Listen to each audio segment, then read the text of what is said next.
Happy Sunday. Kita mau memuji Tuhan lagi bersama-sama dengan ada Kak Devana di sini dan Kak Lydia. Yuk kita sama-sama memuji Tuhan.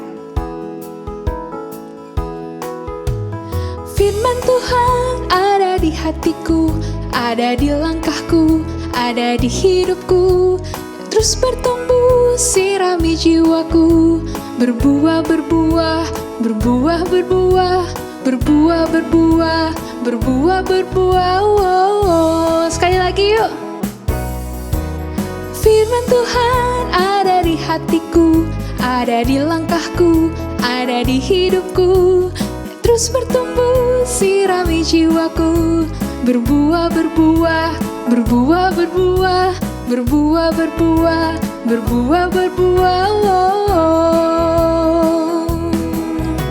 Berbuah, berbuah, berbuah, berbuah, berbuah, berbuah, berbuah, berbuah. Oh, kita belajar lagu ini sama-sama yuk. Kita hafalkan perjanjian baru bersama-sama.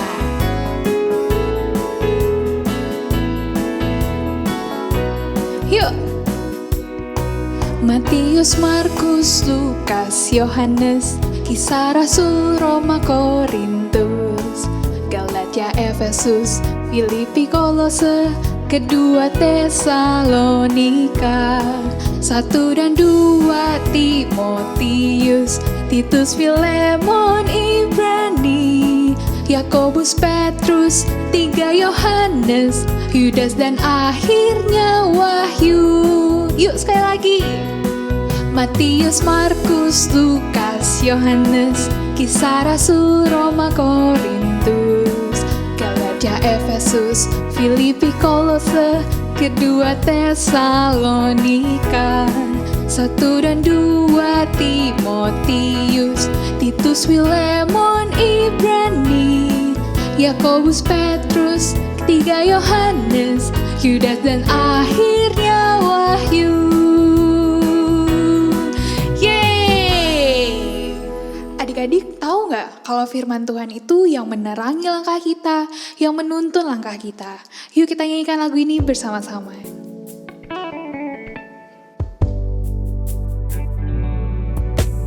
Thy word is a lamp unto my feet, and a light unto my path.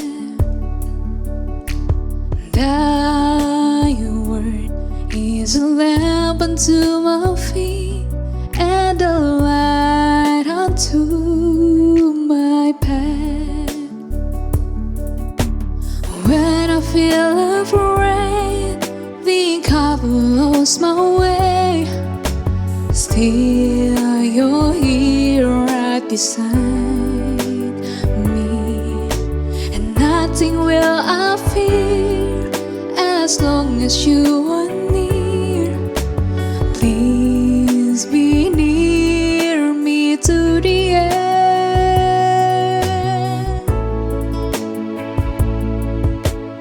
Thy word is a lamp unto my feet, and a light unto my path. Thy word is a lamp unto my feet, and a light unto my path. When I feel afraid, think I've lost my way, still you're here right beside me. Nothing will I fear as long as you are near. Please be near me to the end.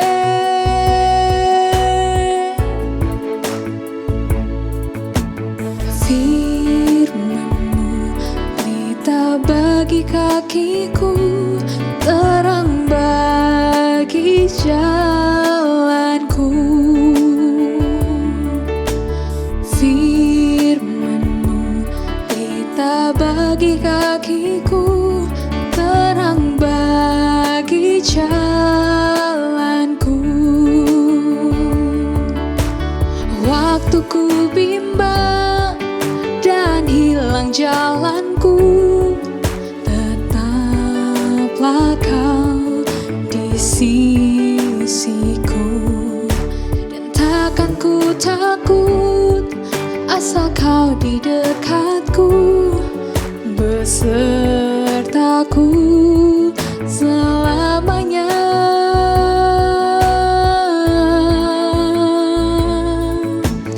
Firman-Mu pelita bagi kakiku, terang bagi jalanku.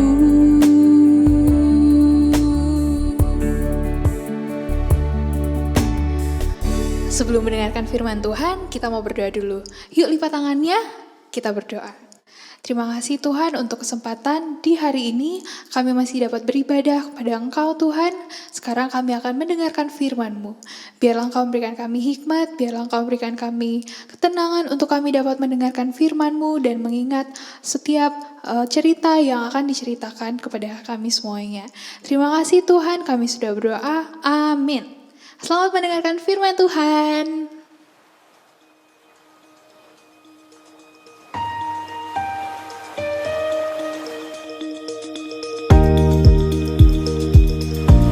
Halo, selamat berjumpa dengan kakak, seorang astrolog. Adik-adik, kakak akan membagikan kisah tentang bintang.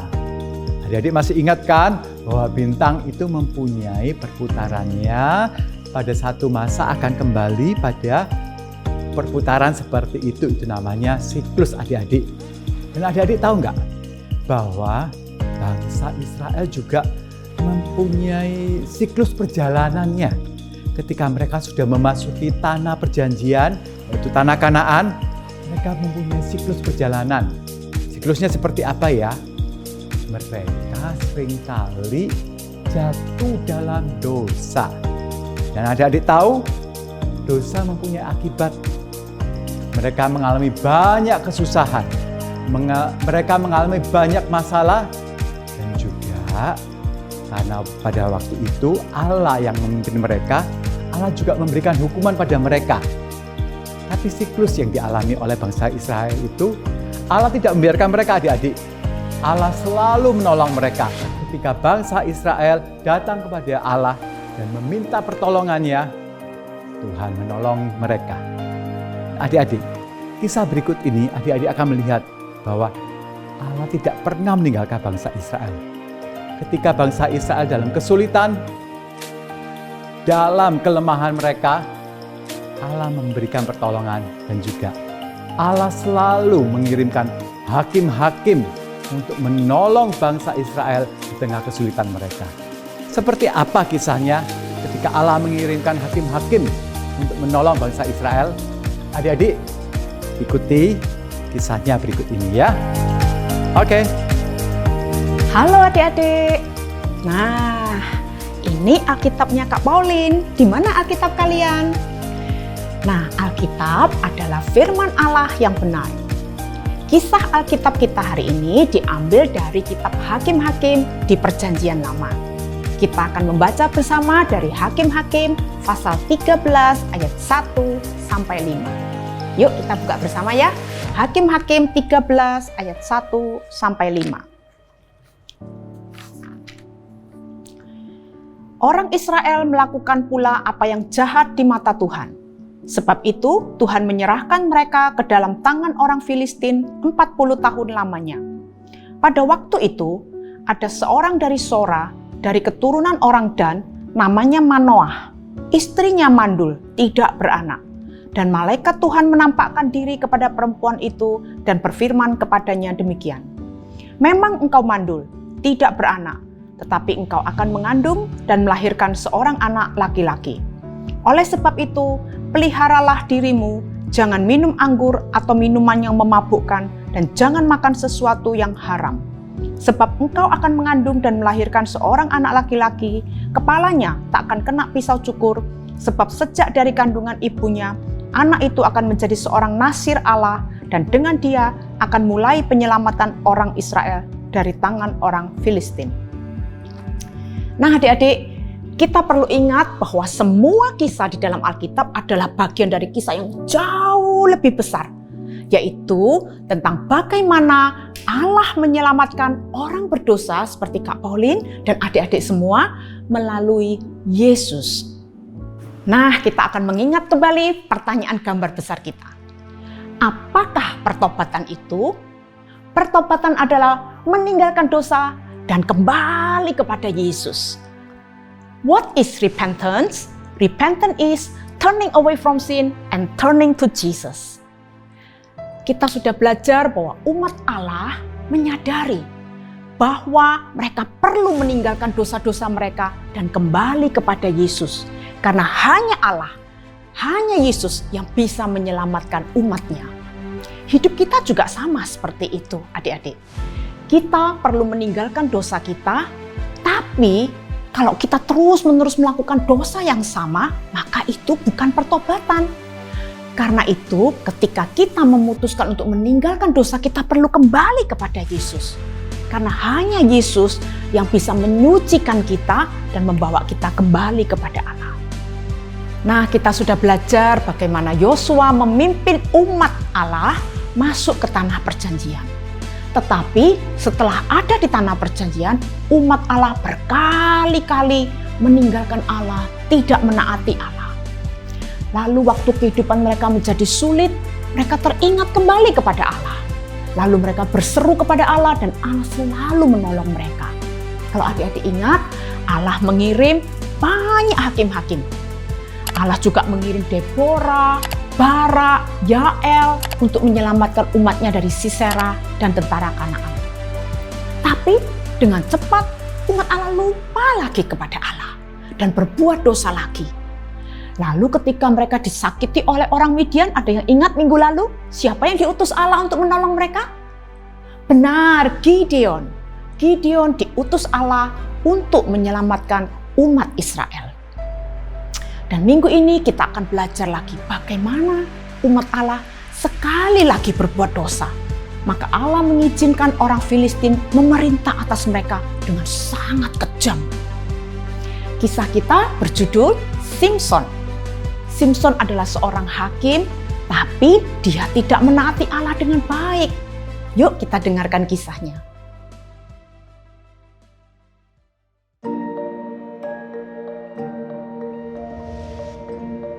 The Israelites once again disobeyed God, so God let the Philistines rule over them. One day, the angel of the Lord told a husband and wife that they would have a son who would save the Israelites from the Philistines. God had a special instruction for their son. He should never cut his hair. The woman had a baby, and she named him Samson. God made Samson strong. When Samson grew up, he saw a Philistine woman and wanted to marry her. He and his parents went to meet her. On the journey, a lion jumped out at Samson. Samson killed the lion. Later, some bees had made honey in the lion's body. Samson ate some of the honey and gave some to his parents. Philistine men came to Samson's wedding. Samson told them a riddle. Out of the eater came something to eat, and out of the strong came something sweet. The riddle was about the lion and the honey, but the men could not figure it out. They asked Samson's bride for help. She told the men the answer. Samson was angry, and he left his wife. When he went back to get her, she was gone. Samson was so upset that he burned the Philistines' fields. This made the Philistines angry. Samson escaped to another city, where he fell in love with a woman named Delilah. The Philistines gave Delilah money to find out why Samson was so strong. Samson told Delilah, "If you tie me up with 7 fresh bowstrings, I will be weak." But that was not true. Then Samson said, "If you tie me up with new rope, I will be weak." But that was not true either. So Samson said, "If you weave my hair into a loom, I will be weak." Another lie. Finally, Samson told Delilah the truth. If you cut my hair, I will not have my strength." So when Samson was sleeping, a Philistine man cut his hair. Delilah shouted, "Samson, wake up! The Philistines are here to kill you." Samson wasn't strong anymore. The Philistines grabbed him and took him away in chains. One day, the Philistines made Samson stand between two pillars in their temple. Samson cried out to God, "Lord, strengthen me once more." So God strengthened Samson. Samson pushed on the pillars and collapsed the temple. Samson and everyone in the temple died, but Samson had saved the Israelites from the Philistines.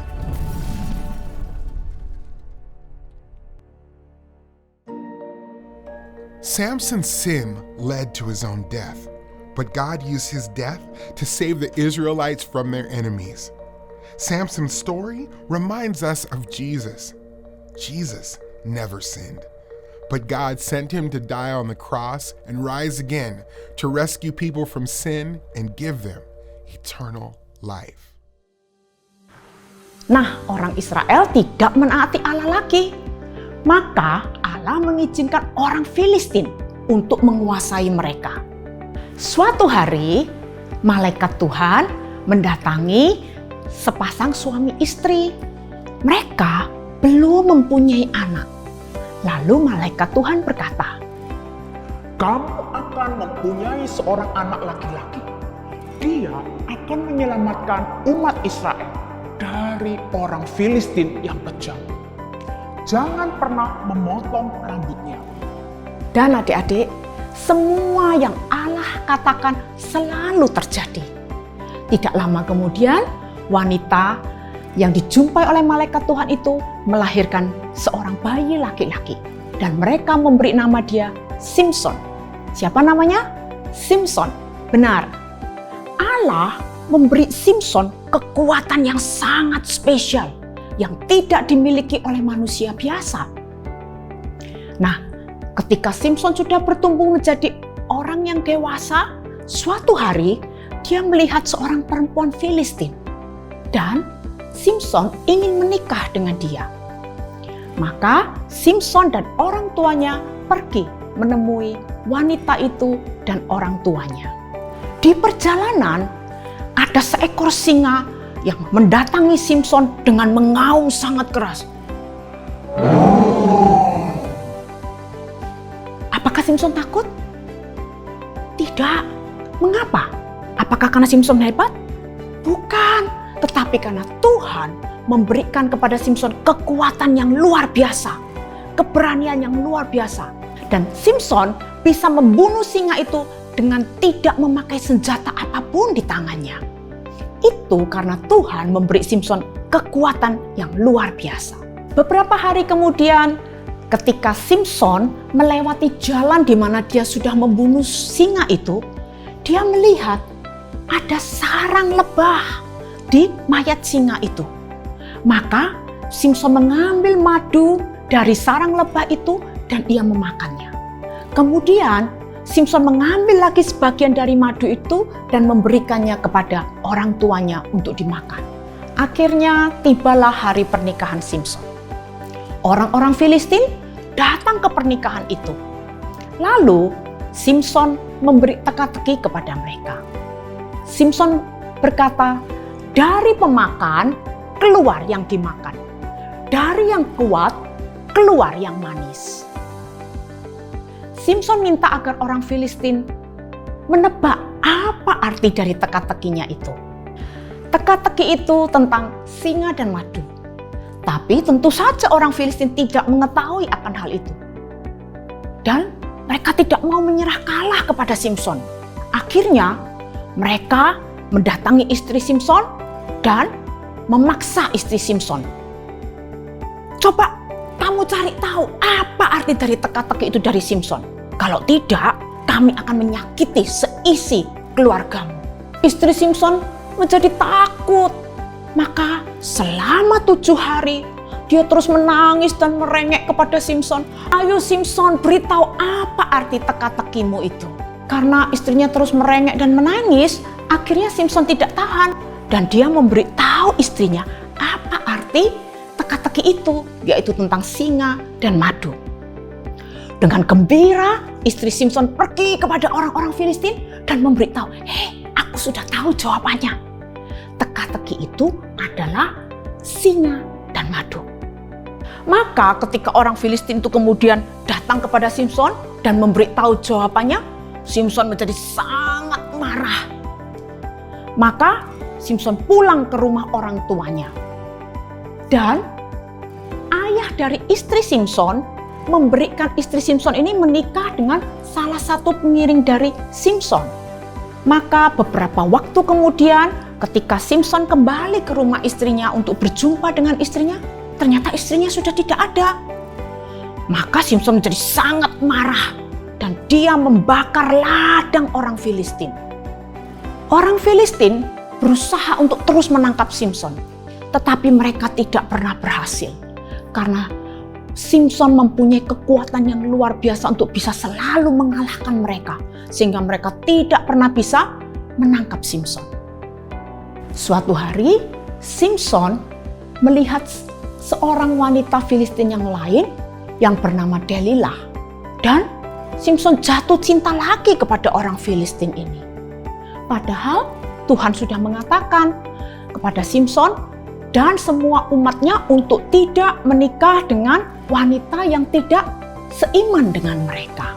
Nah, pemimpin-pemimpin Filistin yang tahu bahwa Simson menyukai Delilah, mereka kemudian mendatangi Delilah dan berkata kepada Delilah, "Delilah, kami akan memberi engkau uang yang sangat banyak kalau engkau berhasil membujuk Simson untuk memberitahu rahasia kekuatannya ada di mana."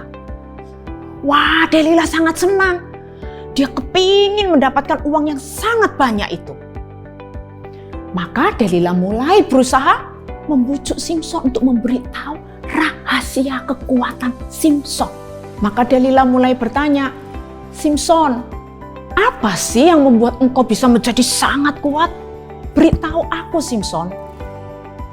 Maka Simson berkata kepada Delilah, "Kalau engkau mengikat aku dengan 7 tali busur yang baru, maka aku akan jadi lemah dan mudah untuk ditangkap." Maka Delilah membuat Simson tertidur, dan waktu Simson tertidur, Delilah mengikat Simson dengan 7 tali busur yang baru. Kemudian Delilah berseru, "Simson, bangun! Ada orang Filistin yang akan menangkap engkau." Dan apa yang terjadi? Dengan mudah Simson bisa membuka semua ikatan tali itu, sehingga orang Filistin tidak berhasil menangkap Simson lagi. Maka untuk kedua kalinya Delilah datang lagi kepada Simson dan berkata, "Ayolah Simson, beritahu aku apa rahasia kekuatanmu." Dan kali ini Simson berkata, "Kalau engkau mengikat aku dengan tali yang baru, aku akan jadi lemah dan mudah untuk ditangkap." Maka Delilah mencoba lagi. Dia membuat Simson tertidur, kemudian dia mengikat Simson dengan tali yang baru. Lalu dia mulai lagi berteriak, "Simson, bangun! Orang Filistin datang menangkapmu." Dan apa yang terjadi adik-adik? Betul, Simson bangun dan dia bisa melepaskan diri dengan sangat mudah, sehingga orang Filistin tidak bisa menangkap dia lagi. Maka untuk ketiga kalinya, Delilah merengek lagi kepada Simson. "Ayolah Simson, beritahu aku apa rahasia kekuatanmu." Dan kali ini Simson berkata, "Kalau engkau mengikat rambutku ke mesin tenun, maka aku akan jadi lemah dan mudah untuk ditangkap." Maka Delilah mencoba lagi.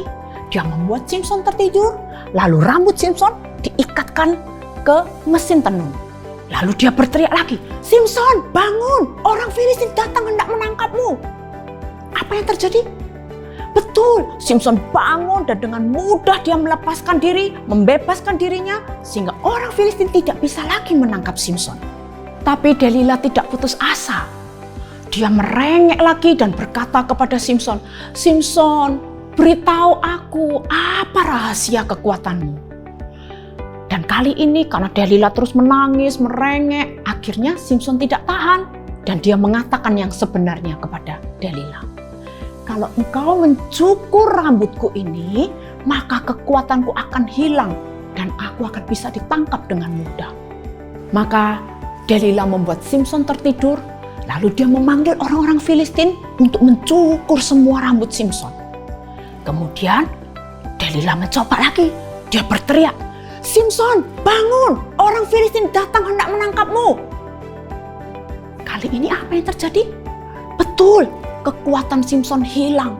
Maka orang Filistin menangkap Simson dan merantai Simson. Mata Simson dicungkil oleh orang-orang Filistin. Dia dimasukkan ke dalam penjara dan dia disuruh menggiling gandum di dalam penjara. Simson kehilangan kekuatan. Ia hidup dengan mata yang buta dan ada di dalam penjara.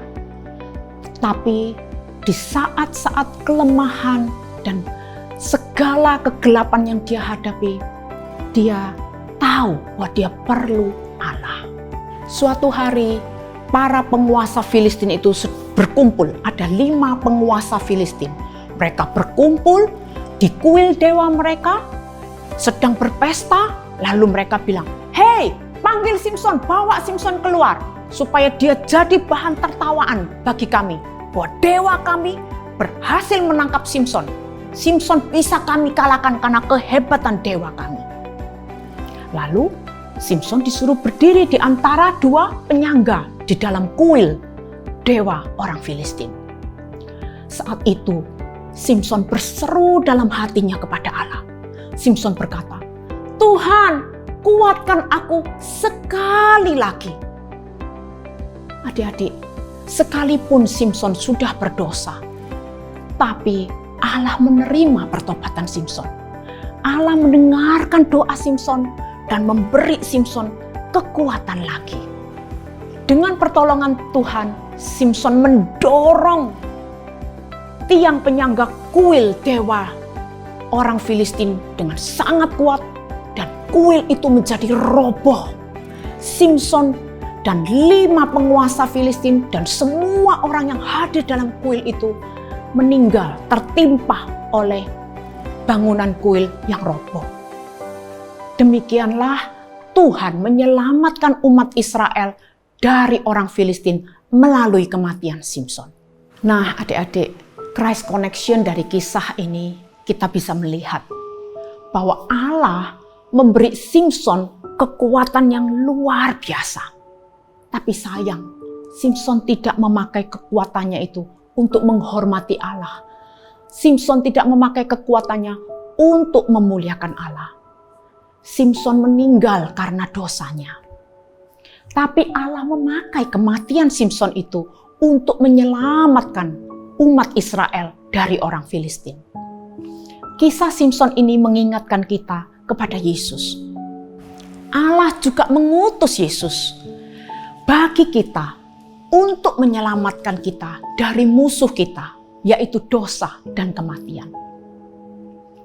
Tapi Yesus sangat berbeda dengan Simson. Yesus selalu taat kepada Allah dan Yesus tidak pernah berdosa. Tapi Yesus mati bagi dosa kita agar kita bisa hidup untuk memuliakan Allah. Yang membedakan Yesus dari Simson juga, Yesus tidak selama-lamanya mati. Tetapi pada hari yang ketiga, Yesus bangkit dari kematiannya dan memberi kepada kita kemenangan atas dosa dan memberi kita hidup yang kekal bersama dengan Allah selama-lamanya. Yuk adik-adik, kita mengingat kembali pertanyaan gambar besar kita. Apakah pertobatan itu? Pertobatan adalah meninggalkan dosa dan kembali kepada Yesus. What is repentance? Repentance is turning away from sin and turning to God. Kita kembali kepada Yesus karena kita tahu kita tidak bisa melakukan apapun untuk menyelamatkan diri kita dari dosa-dosa kita. Sebaliknya, kita percaya kepada apa yang Yesus sudah lakukan bagi kita di atas kayu salib. Nah, kita akan membaca bersama ayat kunci kita ya. Dari 1 Yohanes 1 ayat yang ke-9.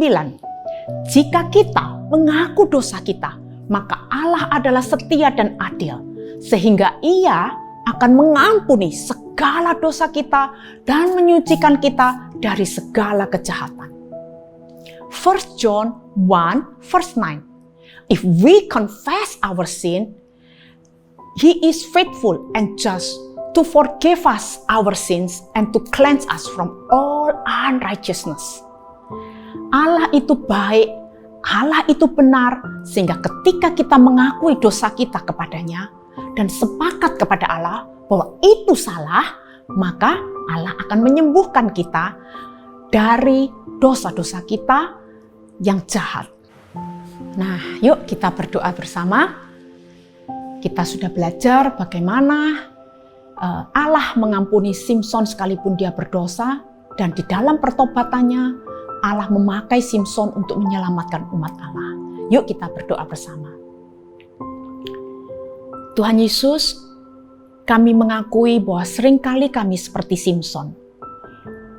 Kami mengikuti keinginan kami sendiri dan kami tidak menghormati Engkau. Tetapi kami bersyukur bahwa Engkau mengutus Yesus untuk mati bagi dosa-dosa kami, dan Yesus bangkit kembali untuk memberi kami kuasa supaya kami bisa berkata tidak terhadap dosa dan kami boleh memilih untuk menaati Engkau. Terima kasih Tuhan. Di dalam nama Tuhan Yesus kami berdoa. Amin. Nah, sekarang kita akan menghafal kembali ayat hafalan kita. Kak Pauline percaya adik-adik di rumah pasti sudah pada hafal ya. Kita akan mulai 1 Yohanes 1 ayat yang ke-9.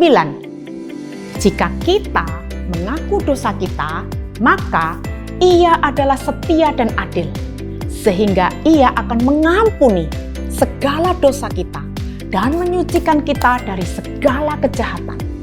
Sekali lagi, 1 Yohanes 1 ayat yang ke-9. Jika kita mengaku dosa kita, maka Ia adalah setia dan adil, sehingga Ia akan mengampuni segala dosa kita dan menyucikan kita dari segala kejahatan. Now, we are going to memorize in English.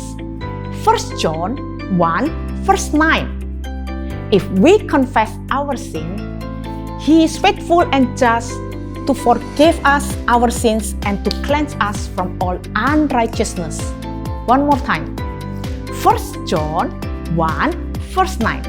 If we confess our sin, He is faithful and just to forgive us our sins and to cleanse us from all unrighteousness. Jadi adik-adik, Allah itu baik, Allah itu benar. Kita boleh selalu datang kepadanya ketika kita berdosa dan minta Allah mengampuni dan menyucikan kita dari segala kejahatan kita. Nah, sebelum kita berpisah, Kak Pauline mau mengingatkan lagi 4M. Jadi M yang pertama seperti biasa kita tahu kita tetap memakai masker. M yang kedua mencuci tangan dengan sabun. M yang ketiga menjaga jarak. Dan M yang keempat yang paling penting jangan lupa untuk selalu membaca firman Tuhan. Karena firman Tuhan yang akan selalu menuntun setiap langkah kita. Sampai jumpa.